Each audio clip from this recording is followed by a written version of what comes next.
A Doll's House, which is written by Henry Ibsen. Henry Ibsen was born in a very rich family. He was a Norwegian playwright and a poet. He is also considered as the father of drama, the father of realism, and the father of modern theatre. Henry Ibsen का birth एक बहुत ही rich family में हुआ था, but कुछ time के बाद उनके फादर को जो था बिजनेस लॉस हुआ, जिसके बाद की उनकी कंडीशन जो थी पुअर हो गई। एंड 15 इयर्स की एज में ही इसने अपने प्लेस जो थे लिखने शुरू कर दिए थे। Henry Ibsen was considered as the second most influential poet and dramatist of 19th century after Shakespeare. Shakespeare के साथ इनकी जो प्लेस थी उनकी तुलना की जाती थी। सो अब हम डिस्कस करते हैं डॉल्स प्ले, जो कि 3 एक्ट प्ले है। This was published in 1879। अब जो ये प्ले है वो शुरू होता है क्रिसमस ईव वाले दिन, मीन्स क्रिसमस से एक दिन पहले। नोरा जो इस प्ले की मेन प्रोटोगनिस्ट है, मीन्स मेन कैरेक्टर है, उससे शुरू होता है। उसने बहुत सारी शॉपिंग वगैरह की है एंड वो बहुत सारे गिफ्ट्स लेकर घर पर आ रही है। एंड जब टॉरवर्ड ये सब चीज़ें देखता है कि इतने सारे गिफ्ट्स लेकर आई, इतना सारा खर्चा किया है, तो टॉरवर्ड जो उसका हस्बैंड है, नोरा का हस्बैंड है टॉरवर्ड हेल्मर, तो वो उसे बहुत ज़्यादा डांटता है कि तुम इतना पैसा क्यों खर्च कर रही हो, तुम बिना मतलब से ही पैसा खर्च करती रहती हो। एंड नोरा बोलती है कि क्रिसमस का डे है एंड तुम्हारी भी प्रमोशन है बैंक में, तो इसलिए मैं खर्चा कर रही हूँ और मुझे अच्छा लगता है ये सामान वगैरह लेके आना एंड सब कुछ। बट टॉरवर्ड जो है उसे बहुत ज़्यादा सुनाता है कि तुम जैसे अपने डैड के घर पर खर्चा करती थी वैसे तुम मेरे घर पर खर्चा नहीं कर सकती। तो टॉरवर्ड जो है एक कंजूस किस्म का इंसान था, वो जल्दी पैसा कहीं पर भी खर्च नहीं करता था। एंड नाउ उसके घर पर doctor rank, which is a next character, वो टॉरवर्ड के फ्रेंड होते हैं, वो उनके घर पर आते हैं। नोरा जो है उन्हें भेज देती है स्टडी रूम में, बिकॉज उनके हस्बैंड भी स्टडी रूम में बैठे होते हैं। तो कुछ टाइम के बाद ये तीनों जने बाहर आ जाते हैं एंड बातचीत करने लग जाते हैं। एंड नोरा के घर पर एक और उसकी एक फ्रेंड आती है, क्रिस्टाइन। क्रिस्टाइन जो इसके घर पर आती है और नोरा जो उसे पहले पहचानती नहीं है, फिर बाद में वो उनकी बातचीत होती है एंड उससे उसको पता चलता है कि वो इसकी स्कूल फ्रेंड है। तो दोनों जो है बहुत खुश होते हैं एक दूसरे से मिलकर इतने सालों के बाद। एंड वो दोनों जो अपनी पर्सनल लाइफ या अपनी जो उनकी जिंदगी में इस टाइम पर चल रहा है उसके बारे में वो डिस्कस करते हैं। क्रिस्टाइन बताती है कि उसके हस्बैंड की डेथ हो जाती है जब वो उसकी शादी करवा दी गई थी, एंड उसके हस्बैंड की डेथ हो जाती है। उसके 2 ब्रदर्स होते हैं, उसके एक मम्मा होते हैं जिसको वो संभाल रही होती है। एंड कुछ टाइम के बाद उसकी मॉम की डेथ हो जाती है एंड उसके जो 2 ब्रदर्स होते हैं वो बहुत अच्छे से सेट हो जाते हैं। तो नाउ क्रिस्टाइन इज फ्री। तो वो वहां पर आती है उसकी अपनी फ्रेंड नोरा से हेल्प मांगने कि अगर तुम्हारे हस्बैंड मुझे कहीं पे जॉब दे सकें या तुम दे सकती हो तो मुझे कुछ बताना। एंड दूसरी तरफ नोरा भी बताती है कि वो भी बहुत खुश है उससे मिलकर, और वो भी बताती है कि किस तरह से वो और उसके हस्बैंड भी पहले काफी गरीब थे। मैरिज जब उनकी हुई थी उन दोनों ने ही बहुत ज्यादा मेहनत की है। और वो बताती है कि एक टाइम पर टॉरवर्ड जो था बहुत ज़्यादा बीमार हो गया था एंड उन्हें जो है इटली शिफ्ट करना पड़ा था ट्रीटमेंट के लिए, जहाँ पर उनका ट्रीटमेंट होता है। एंड फिर वो बताती है कि हाँ हम बात करेंगे उसके हस्बैंड से, एंड वो बोलती है कि वो टॉरवर्ड से बात करेगी and she will help her to take her job. अब नोरा जो है सीक्रेट बताती है अपने फ्रेंड को कि उसने जो मनी थी बोरो की थी एक पर्सन से जब उसके हस्बैंड बीमार थे। तो वहां पर अब उसके घर पर क्रॉक्सटेड आ जाता है। तो क्रॉक्सटेड को वो टॉरवर्ड के रूम में भेज देती है कि वो उसके लॉन में है, ठीक है। अब नील क्रॉक्सटेड वो पर्सन है जिससे कि नोरा ने मनी लेंड की हुई थी। अब जो 3 लोग स्टडी रूम में थे, टॉरवर्ड, क्रॉक्सटेड एंड डॉक्टर रैंक, वो तीनों रूम से बाहर आ जाते हैं। एंड नोरा जो है इंट्रोड्यूस करवाती है क्रिस्टाइन को टॉरवर्ड से और बताती है अपने हस्बैंड को कि इसे एक जॉब की जरूरत है। एंड वो बोलते हैं कि हम देखेंगे अगर हमसे हो पाएगा। तो सब लोग चले जाते हैं। फिर वहीं पर आ जाते हैं कि चिल्ड्रन आ जाते हैं, बच्चे आ जाते हैं नोरा के। वो बच्चे अपनी नैनी के साथ आते हैं, एनी मैरी के साथ। वो उनके साथ टाइम स्पेंड करने लग जाती है। फिर वो एकदम से देखती है कि क्रॉक्सटेड जो है वो तो उसके घर से गया ही नहीं है।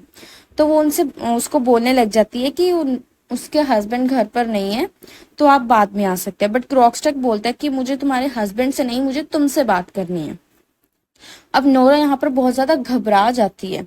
तो नोरा से वो बोलता है कि तुम मेरी हेल्प कर सकती हो, तुम्हारे हस्बैंड के अंडर ही मैं जॉब करता हूँ एंड उसने मेरी जॉब जो है मुझे जॉब से निकाल देना है, तो तुम मेरी हेल्प कर सकती हो। तो नोरा ने उसे बोला कि तुम्हारा ऑफिस का मैटर है, मैं इसमें कुछ भी हेल्प नहीं कर सकती। बट क्रॉक्सटेक जो है उसे ब्लैकमेल करने लग जाता है और उसे बोलता है कि मुझे तुम्हारा एक सीक्रेट मालूम है। और यहाँ पर वो बताता है क्रॉक्सटेक कि तुमने जो है अपने फादर के सिग्नेचर्स खुद किए थे। मींस जो पेपर्स के ऊपर तुमने मुझे सिग्नेचर अपने फादर के करके दिए थे वो तुमने खुद किए थे। तो ये बात सुनकर जो है नोरा बहुत ज्यादा घबरा जाती है और बोलती है कि हाँ मैं हेल्प करूंगी, मैं अपने हस्बैंड से बात करूंगी। अब क्रॉक्सटेक जो है घर से चला जाता है और टॉरवर्ड आता है। टॉरवर्ड ने उसे देख लिया होता है और तो वो नोरा से आके पूछता है भाई वो यहाँ पर क्यों आया था। तो नोरा बताती है कि नहीं वैसे ही आया था वो आपके मतलब बात करने के लिए आपसे, बट आप घर पर नहीं थे। और उसने फिर नोरा जो है उसे अपने हस्बैंड से बात करने लग जाते हैं कि तुम क्रॉक्सटेक को जॉब से मत निकालो। लेकिन टॉरवर्ड जो होता है वो बोलते हैं कि क्रॉक्सटेक से तुम दूर रहो, वो बहुत बुरा इंसान है। उसने अपने हमारे जो जॉब है उसमें भी उसने बहुत सारा लॉस करवाया है और वो बहुत ही लालची किस्म का इंसान है। उसकी प्रेजेंस में रहकर तो ना मेरा दिमाग खराब हो जाता है। तो वो ये सब कुछ बोलता है और नोरा को चुप करवा देता है। अब नेक्स्ट डे नोरा जो है दोबारा से टॉरवर्ड से बात करती है क्रॉक्सटेक के बारे में, बट उन दोनों के बीच में आर्ग्यूमेंट हो जाता है। अब जो टॉरवर्ड है वो एक डिसमिस का लेटर लिख के देता है अपनी मेड को कि जाओ तुम क्रॉक्सटेक के घर पर इसे डिलीवर करके आओ। इसका मतलब कि टॉरवर्ड ने क्रॉक्सटेक को जॉब से निकाल दिया है। अब वो लेटर पढ़ने के बाद क्रॉक्सटेक जो है नोरा से मिलने आता है उसके घर पर और बहुत गुस्से में होता है। वो कहता है कि मैं भी इसी तरह लेटर लिखकर बाहर लेटर बॉक्स में छोड़ दूंगा और तुम्हारे हस्बैंड जब वो लेटर पढ़ेंगे उसे सब कुछ पता लग जाएगा कि तुमने कैसे क्या क्या किया। अब नोरा जो होती है बहुत ज्यादा नर्वस फील करती है एंड क्रॉक्सटेक ये बात बोलकर चला जाता है। तो नोरा, टॉरवर्ड और क्रिस्टाइन वो तीनों वहां पर होते हैं। नोरा और क्रिस्टाइन जो एक दूसरे से बात कर रहे होते हैं और क्रिस्टाइन जो है वो बोलती है कि मैं उससे बात करूंगी क्रॉक्सटेक से। तो नोरा जो है उसको बताती है क्रिस्टाइन को कि कैसे कैसे सब कुछ हुआ एंड वो उससे हेल्प मांगती है। तो Christine also says that yes she will help और वो क्रॉक्सटेक के पास चली जाती है। अब नोरा जो है अपने बातों में उसे उलझा देती है टॉरवर्ड को और एक डांस करने लग जाती है। फ्रेंटेला डांस करने लग जाती है। वो अपने हस्बैंड को बिजी रखती है और उससे बातों बातों में प्रॉमिस ले लेती है कि वो मेल बॉक्स चेक नहीं करेगा जब तक कि नोरा जो अपना डांस परफॉर्मेंस ना दे दे। एंड उसके बाद सीन शिफ्ट हो जाता है क्रॉक्सटेक और क्रिस्टाइन के बीच में। अब इन दोनों की बातों से हमें ये पता लगता है कि ये दोनों पहले बहुत टाइम पहले से लवर्स थे।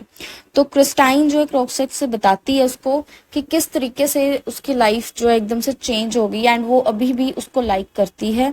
और पहले वो सिर्फ अपनी फैमिली के प्रेशर में आके उससे शादी नहीं कर सकी, इसलिए उसने रिच फैमिली में शादी की थी। तो क्रिस्टाइन जो उसे बताती है कि मैं तुमसे दोबारा तुम्हारे साथ रहना चाहती हूँ, तुमसे ही इन फ्यूचर देखना चाहती हूँ, ठीक है। तो उसके बाद क्रिस्टाइन और क्रॉक्सटेक के बीच में बातचीत होती है। क्रॉक्सटेक ने जो है अपना एक लेटर लिखकर दे चुका होता है जिसमें कि वो नोरा के बारे में सब कुछ बता देता है, पर क्रिस्टाइन जो होती है वो उसे रोकती नहीं है क्रॉक्सटेक को, क्योंकि उसको ऐसा लगता है कि इन दोनों के बीच में जब तक ये बात रहेगी वो ऐसे ही नोरा जो है डर डर के जीती रहेगी। इससे अच्छा बात अगर वो सबके सामने रख देगी तो अच्छा होगा। तो टॉरवर्ड जो है वो लेटर पढ़ लेता है एंड वो नोरा के ऊपर बहुत ज्यादा गुस्सा होता है, बहुत ही ज्यादा। और वो उस लेटर के पढ़ने के बाद इतना ज्यादा गुस्सा होता है कि नोरा को बहुत कुछ सुनाने लग जाता है कि तुम मेरे बच्चों को ध्यान भी नहीं रख सकती, तुम ऐसा करती हो, तुम अपने बाप की तरह ही हो एंड बहुत सारा कुछ बोलता है। और उसके बाद थोड़ी ही देर के बाद उसकी मेड जो उसे एक और लेटर देती है जिसमें कि क्रॉक्सटेक ने सॉरी लिखा होता है कि उसने नोरा को ब्लैकमेल किया एंड वो उस चीज के बारे में बहुत ज्यादा गिल्टी फील करता है। तो उसके बाद टॉरवर्ड वो लेटर पढ़ने के बाद बहुत ज्यादा शांत हो जाता है और वो नोरा को मनाने लगता है और बिल्कुल भी गुस्सा नहीं करता। बट नोरा वहां पर बताती है कि हमारी जो मैरिज थी 8 साल हो चुके हैं बट फिर भी हमारी मैरिज में कोई लव नहीं था। वो कहती है भाई मुझे तो लगा था तुम समझोगे मुझे, ये सब कुछ भी मैंने तुम्हारे लिए किया बट तुमने तो अंडरस्टैंड ही नहीं किया। तो वो बोलती है कि एक मैरिज जो है इस तरीके से नहीं चलती है। और वो उसको ऐसा लगता है कि उसके जो हस्बैंड का प्यार था ना वो सिर्फ दिखावे का प्यार था। तो वो बोलती है कि तुमने मुझे एक डॉल की तरह ट्रीट किया, जिस तरह से मेरे फादर डॉल की तरह मुझे ट्रीट करते थे तुमने भी मुझे वैसे ही ट्रीट किया। मेरे अंदर फीलिंग्स थी पर तुमने उस चीज को नहीं देखा, तुम समझ ही नहीं पाए। एंड वो उस घर को छोड़कर और अपने हस्बैंड को छोड़कर हमेशा के लिए चली जाती है और यहीं पर हमारी जो स्टोरी है वो एंड हो जाती है।